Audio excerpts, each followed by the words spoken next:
जय माता दी साथियों।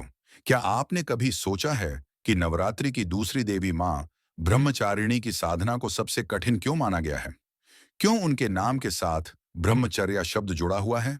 और उनकी तपस्या का ऐसा कौन सा गूढ़ रहस्य है जिसे जानकर हर भक्त की श्रद्धा और गहरी हो जाती है? आज हम इस वीडियो में आपको मां ब्रह्मचारिणी की कथा, उनकी पूजा विधि और उनके विशेष आशीर्वाद के बारे में बताएंगे। लेकिन दोस्तों, इस कथा में छुपे उस रहस्य को जानने के लिए आपको वीडियो के अंत तक हमारे साथ बने रहना होगा। नवरात्रि के दूसरे दिन मां दुर्गा के दूसरे स्वरूप मां ब्रह्मचारिणी की पूजा होती है। यह स्वरूप साधना, संयम और तपस्या का प्रतीक माना जाता है। मां ब्रह्मचारिणी का स्वरूप अत्यंत तेजस्वी और शांत है। उनके दाहिने हाथ में जपमाला और बाएं हाथ में कमंडल होता है। माना जाता है कि उनकी पूजा करने से साधक को धैर्य, आत्मबल और साधना की शक्ति प्राप्त होती है। राजा हिमालय और रानी मैना की पुत्री पार्वती ने जन्म से ही यह निश्चय कर लिया था कि वे भगवान शिव को ही अपने पति के रूप में स्वीकार करेंगी।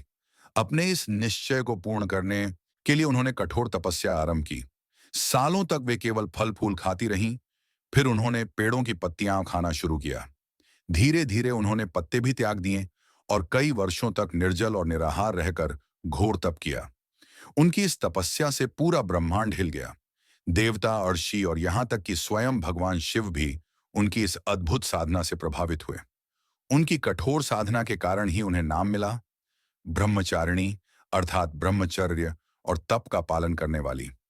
नवरात्रि के दूसरे दिन भक्तजन मां ब्रह्मचारिणी की पूजा बड़े ही सादगीपूर्ण लेकिन पवित्र भाव से करते हैं। भक्त सबसे पहले मां को जल से स्नान कराते हैं और उनके सामने दीप प्रज्वलित करते हैं। इसके बाद उन्हें सफेद रंग के फूल अर्पित किए जाते हैं। मां ब्रह्मचारिणी को शक्कर, चीनी या शक्कर से बनी मिठाइयों का भोग लगाया जाता है। उन्हें दूध और दूध से बने व्यंजन भी प्रिय हैं। मां ब्रह्मचारिणी को शक्कर या चीनी का भोग लगाना बहुत शुभ माना जाता है। इससे जीवन में सफलता और लंबी आयु मिलती है। दूध और शक्कर से बनने वाली मिठाइयां जैसे कलाकंद या खीर भी मां को पसंद होती हैं। पंचामृत दूध, दही, घी, शहद और चीनी का मिश्रण होता है जो मां ब्रह्मचारिणी को चढ़ाया जाता है। इसके बाद मंत्र एयुएम देवी ब्रह्मचारिण्याय नमः का जप करना अत्यंत शुभ माना जाता है। कहा जाता है कि इस दिन पूरे मन से ध्यान और मंत्र जप करने से साधक के जीवन में सभी साधनाएं सफल होती हैं।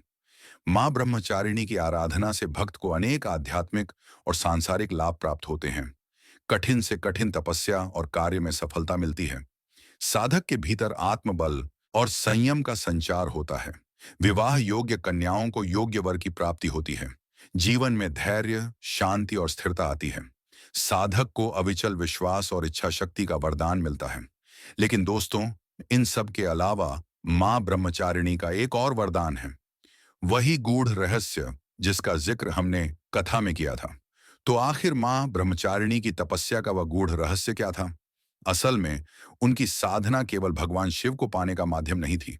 वह तपस्या संपूर्ण संसार को यह सिखाने के लिए थी कि सच्चा संयम और धैर्य साधक को हर असंभव लक्ष्य तक पहुंचा सकता है। यही वह रहस्य है। मां ब्रह्मचारिणी हमें यह संदेश देती हैं कि जब इंसान पूरी श्रद्धा, संयम और धैर्य के साथ तप करता है तो ब्रह्मांड भी उसके पक्ष में कार्य करता है। यह उनकी भक्ति का सबसे बड़ा वरदान है। तो साथियों, नवरात्रि के दूसरे दिन मां ब्रह्मचारिणी की पूजा हमें साधना और संयम की ओर प्रेरित करती है।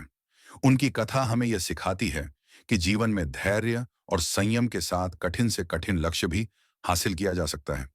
अगर आपको यह वीडियो अच्छा लगा हो तो इसे लाइक और शेयर जरूर करें और हमारे चैनल को सब्सक्राइब करके हमारे भक्ति परिवार का हिस्सा बने। जय मां ब्रह्मचारिणी।